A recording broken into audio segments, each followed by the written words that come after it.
Oh hi. So it's Dungeons and Dragons tonight, and last week I borrowed from Jan, one of the players, his current player's handbook. See what I thought, and I've got my original player's handbook. So I wondered if you wouldn't mind letting me show you the two side by side and make some comments, see what you think. Anyway, I'm Galen. This is Galen's Got Parkinson's. You are whoever you are. So I'm going to film it holding it like this, so it might be a bit wobbly.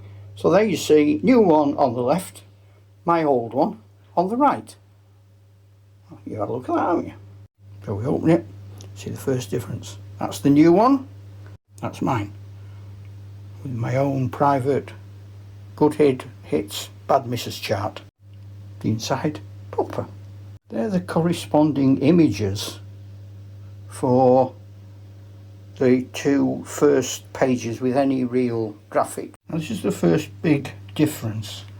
This is the contents page of the new book, and it is all there on one page. This is the contents page for my original, and it's all of that, and it's all of that, and it's all of that with the preface there at the bottom and on that side, and that was written by Gary Gygax himself. So when you go to Jan, you've got the preface, which is much longer, and then you're into the introduction, which in the new one looks like this, and in the old one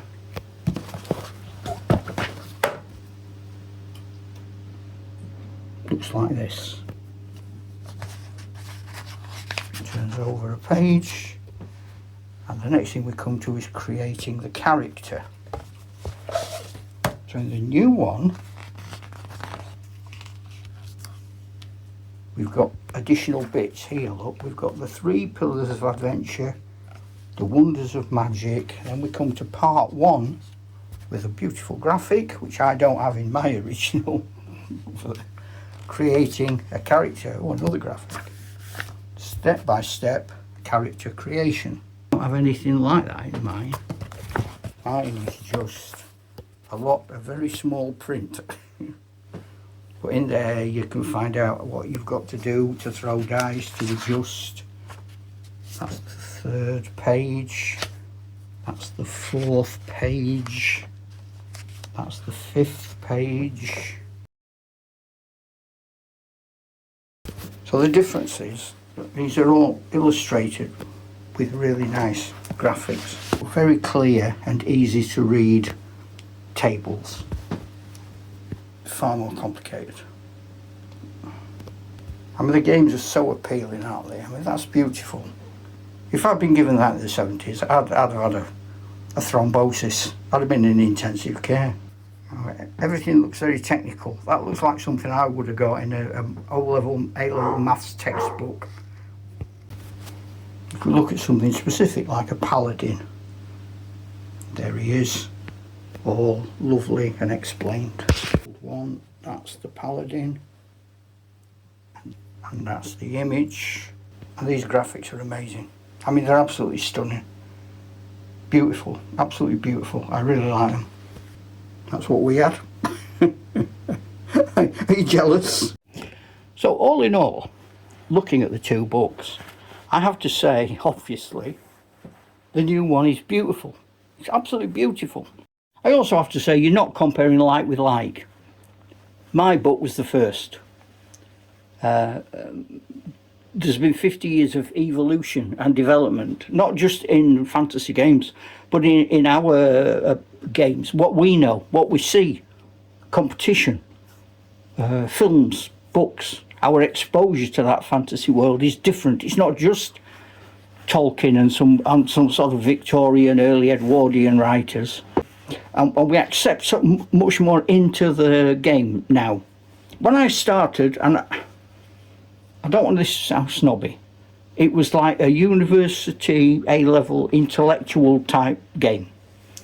The mythology, the amount of reading you had to do and understand. It was not for the faint heart. You couldn't sit and look at the pictures. You couldn't go on the internet. You couldn't go on an app and get it all done for you. You had to get a pen and paper, throw dice and add them together and divide by 6 and take away the number you first thought of. And you had to read 30 odd pages of gubbins to find out all your skills. And you had to know Lord of the Rings backwards because that's where your references were going to come from. And people would challenge you and they would get cross. I like that new Dungeons and Dragons book. Yeah, I do. It doesn't tell me how to play the game because I play the game with 50 years of back knowledge. But it's pretty, and I am not knocking it for that. Mine is battered, torn and beaten, and if you asked me which was my favourite, I would have to say that one, because that one has stuck with me, man and boy, literally, and he's still here, he's still not fell to bits. He's still a useful companion. Anybody wants to buy me the new one, I'm not going to say no. All right, ta-ra, Chuck.